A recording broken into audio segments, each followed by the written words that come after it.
The author and Church of England Bishop N.T. Wright has a quip that I love and that I will be plagiarizing in the future. Wright said he's periodically asked by folks, as perhaps you are as well, are you Catholic? And Wright says that his reply is, yes, I am, but not in the sense I suspect that you mean. It's a wonderful understanding of what we mean by this word Catholic. At the Nicene Creed, which we will affirm after my reflection, we say we believe in a church with 3 or 4 metaphors. It's one, holy, Catholic, and apostolic church. So one in the sense that the church is this single unity, this single thing under God, in which there are sad divisions. It is a mistake or a misnomer to speak of churches. The church is not plural, there is but one of them. It's holy insofar as church at its best is vibrating with the energy of God. The institutional church is not always doing that, but at its best, that is what church is doing. It's apostolic insofar as we didn't make this up last week. Church is handed down to us across the generations from the first apostles, and then via a series of witnesses or other apostles, and we for a while get to be the apostles and carry this faith and then hand it on to people who come after us. And it's Catholic, Catholic being an ancient word that means something like universal or perhaps radically inclusive. What we're doing here is for everyone. There are no outsiders. No one is excluded from some Jesus club that we belong to and other folks don't. I want to suggest that Catholicism is the secret sauce of the church. It is one of the things that at its best makes the Christian movement remarkable. That's because across history, for as long as there have been human beings, we have tried to create community in a cheap but effective way, which is by identifying who's not part of the community. We like to subdivide the world into heroes and villains, into good and bad, into clean and unclean, into in the club and not in the club. Most of the TV shows that I watched as a childhood most of the TV shows that I watched as a child were predicated on this heroes and villain paradigm. So Cowboys and Indians, which is sort of painful to talk about now, isn't it? But I watched that uncritically as a child. Cops and robbers. Today, the contemporary equivalent is zombies and survivors. And the zombies are literally subhuman in nature, and as a consequence, we are authorized to turn our violence on them. It is morally understandable and justifiable to turn our violence on them. We can even experience glee as we turn our violence upon the zombies. Outside of TV, in real life, this hero-villain, this clean, unclean paradigm has driven every genocide ever. It drove McCarthyism in the 1950s. It drives how we talk about gay, lesbian, and trans folks. It is shaping at the moment how we talk about immigrants, how we talk about people who vote differently or act differently or look differently than us. We could keep on plugging in examples. This paradigm of villain and good guy, of clean and unclean, is one of its key tools for maintaining it is that of disgust. how the people outside of our team act is gross. It is disgusting in nature. They dress in a weird way. They talk in a weird way. They eat weird foods. They smell funny. What else? They're not clean. They're literally dirty. They carry diseases. They are coming here to take over our way of life, and we need to be on guard against those people. Disgust is it's an intense emotion, and it is not a particularly rational one. I'm struck so often that when folks are defending a hero-villain paradigm where they, of course, are the heroes, the disgust and the intensity they feel is both obvious and almost impossible for them to explain. Like, there kind of isn't a very good argument for it. You may remember when our nation was trying to figure out marriage equality, and for people who were opposed to it, it was obviously wrong.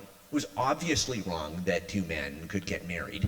And at the same time, people weren't able to explain why it was obviously wrong. I have this intense feeling, but I actually don't have an argument except we've always done it that way. And it was, I suspect, this sort of thing is so easy to see in other people. I suspect it's harder to see when we engage in it ourselves. Well, actually, I'm remembering a moment from a Rushdie novel that illustrates our difficulty in opening ourselves to the possibility that anybody else might see us as being funny looking or funny smelling or in any way unclean. Rushdie's lead character, this might be Midnight's Children, it's been a while since I read it, I'm not positive. He has this lead character who lives in India after liberation from the British, but he's an Anglophile. He loves everything English, loves the language, loves the music, loves the books, and he literally can't believe it when a friend of his tells him that the English wipe their bottoms with paper only. They don't use water, because no one could possibly do something so disgusting, right? That's obviously a made-up thing. And so he's like, you're clearly lying to me about how the English behave. There's lots of things like wearing shoes indoors right now that would be startling to folks, obviously gross to folks of another culture. This question of like who's in and who's out, who makes the team, who is clean and who is not, who's a villain and who's not, is it's been a question across humanity, and it's a question for the early church. So this is something that Jesus encounters in his words and in his actions. It's something that Paul writes about all the time, and it's something that Peter is encountering today in Acts. So Peter is, his friends find out that he is eating with uncircumcised men, and his friends are absolutely appalled by this. They are absolutely disgusted by this. And again, this is so hard to understand from the outside. Some of the choral scholars and I were chatting last week about how when you're in a milieu like this thing is obvious, and when you're outside, you sort of can't explain it. Around 120 years ago, Episcopalians were frothing at the mouth over candles. Like, this is a thing we were getting into fistfights over. And in retrospect, like, you simply can't explain from the perspective of 2025 why anybody was worked up about this. But it was a big deal in circa 1900. And similarly, this is a big deal for Peter's friends. Obviously, you can't have lunch with uncircumcised men. And Peter, maybe taking a page from Jesus, replies by telling a story. This is how Jesus answers a lot of questions, isn't it? Here's a story I've got to share with you.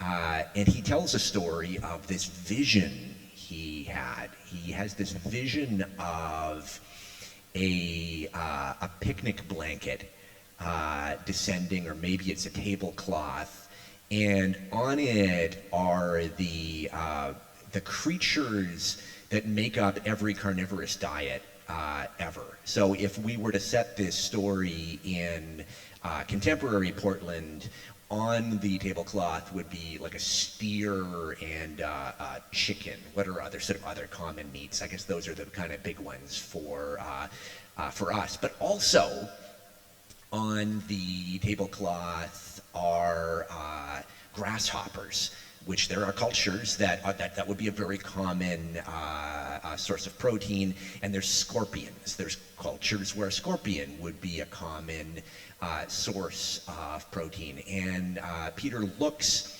at the everyone, all the creatures arrayed on the picnic blanket, and this voice says, "Go make dinner." And Peter is like, "Ooh, gross. I follow the Lord. Nothing gross has ever passed my lips."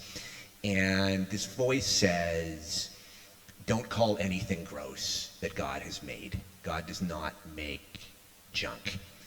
And this happens 3 times in total, 3 being a biblical number, an important number across Scripture, that being the number of the Trinity, it being the number of the visitors who come to Abraham and Sarah, it being the number of times when Jesus says to Peter, "Do you love me?" We could keep on plugging in examples of 3 across Scripture. This happens 3 times, and Peter's changed by it. And he tells the story to his friends, and then he asks this question: who am I to hinder God? Oh my God, there is a question. Ask that question to yourself later on today. Who am I to hinder God? And his friends are convicted by this. They realize that this boundary of who is in and who is out, who is worthy of love and who is not, who is clean and unclean, that stuff in God's kingdom falls away. We don't need that stuff. That's not who Jesus is. And they realize they can share a meal with anyone. This is what we mean by Catholic when we say the church at its best is Catholic in nature. We don't need someone to be on the outside. This is the genius of the gospel, is that Jesus invites us in and invites everybody else to the meal with him.